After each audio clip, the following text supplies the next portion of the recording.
intelligence reporting. We are looking at sources that we get from private companies, from NGOs in the area, the entire question of instability. What is the overall threat profile? And I would say that a much better job of looking at the entirety of the threat situation as opposed to just whether or not we know whether there's a specific threat against us. And after all the incidents in the previous years that we recounted so elegantly this morning, you weren't doing that before the incidents of September 11, 2012, or before the ARB's findings. Is that right? The State Department wasn't doing that? Is that what I understand from your testimony? I think we're doing it better than we were before. And can you tell me if any of these changes would have made an impact on the lives of those 4 Americans in Benghazi? Had we been doing those before that date? Hard for me to say, sir. I was at the United Nations at that time. I can tell you that at the UN, when I was the Undersecretary General, we were aware of the deteriorating security situation in Benghazi. On the date of the attack, September 11th, 2012, I still had UN personnel in Benghazi as well. Change topics just a little bit. One of the findings of the best practices panel that now dates just a bit over a year ago was that the State Department had not interviewed the DS agents who survived the attack at Benghazi Special Mission as of that date. Is that still the case? The agents were interviewed by the FBI. The agents were interviewed by diplomatic security.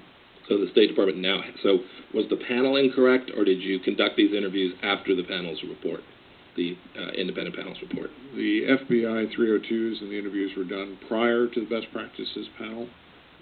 We had discussed tactics with the agents, but we had not fully debriefed them on the incident because we had the FBI 302s.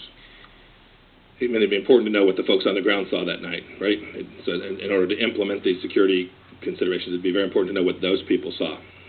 Yes, sir. The same for the folks who were there, TDY, who weren't there that night but had been there previously. Has the Department of State interviewed all of those persons at this point? Has the Department of State all of it? I hesitate to say all. We have interviewed a number of people that we thought relevant to the attack. When those interviews were conducted by the Department of State, were they conducted individually or in groups? When the interviews were conducted by the Department of State, were they conducted individually or were they group interviews? Individually. Right. So I asked that question because the ARB conducted group interviews, and I've seen that dynamic. I was in business for 16 years before this. When the boss is sitting around, the underling isn't often as candid as they might be in a situation where they were there independently. So as we look at the ARB's findings and trying to evaluate if they're sufficient for you to do what you need to do, that is, implement them, it's important to know the basis for what the ARB did as well, and I appreciate that. So these interviews were conducted by the Department of State individually. Yes, sir. Thank you. Mr. Kyle, Mr. Cummings referenced the State Department's Inspector General's report. One of the things that it said is it indicated that at least 2 secretaries of state have asked the question about whether the ARB was a sufficient process. That is it capable of handling investigations of the complexity of the one that we see here? Do you think that the ARB itself is sufficient to make this transition from facts known about an incident to conducting good security policy moving forward? I think there are limitations in the law that establishes the ARB, and especially when you're talking about a complex, catastrophic incident, they have significant limitations in what they can and can't do. So it clearly impacts their effectiveness. And Mr. Starr, back to you. Finding 23 goes to some of those limitations. It goes to the ARB's capacity and its authority to recommend disciplinary action on the basis of unsatisfactory leadership. Indication that you all are prepared to help us change the statutory authority of the ARB so that they can do that. Are you prepared to testify today that you'll help us continue to make sure that the ARB does, in fact, have the ability to make sure that the leaders of organizations are held accountable for any errors that they may have made? Yes, sir, and it's my understanding that we have been looking at this and working with Congress since January of 2013 on this. May I also just say that one of the points that I think is important to make is that while the ARB in several cases may not have the expertise to look at everything, the fact that the ARB recommended that we consider putting together a best practices panel that could then delve further into the specifics, I think proves that the ARB can make recommendations that can go beyond what they can do and look even further. I think that's a very good example of the fact that while the ARB may not have the exact expertise that you're talking about, recommendations can be made that bring in other experts to do these things.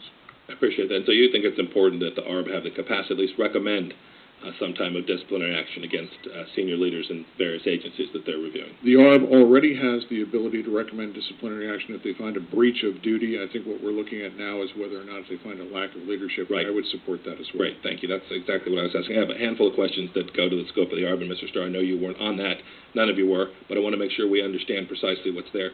Do you know if the ARB had the opportunity to interview the CIA employees and contractors who were on the ground that night, who might know something about the security at the SMC as well as the other facilities in Benghazi that evening? I do not know the answer to that, sir. Do you know if they have had the opportunity to interview the DIA people who might have known something about the intelligence and the security situation on the ground that night? I'm sorry, sir. I do not know the answer to that.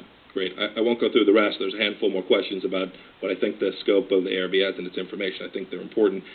I also wondered if you had all had a chance to review any of the intelligence that had been gathered as a result of the capture of Abu Khattallah, who would know a fair thing about what was going on that night on the ground as well. And so I'm interested in whether you all had the chance to incorporate that into your ideas about implementing the ARB. We are aware of the debriefings. We're looking at some of the debriefing material that is relevant to us, and we are taking the proper steps based on what we find.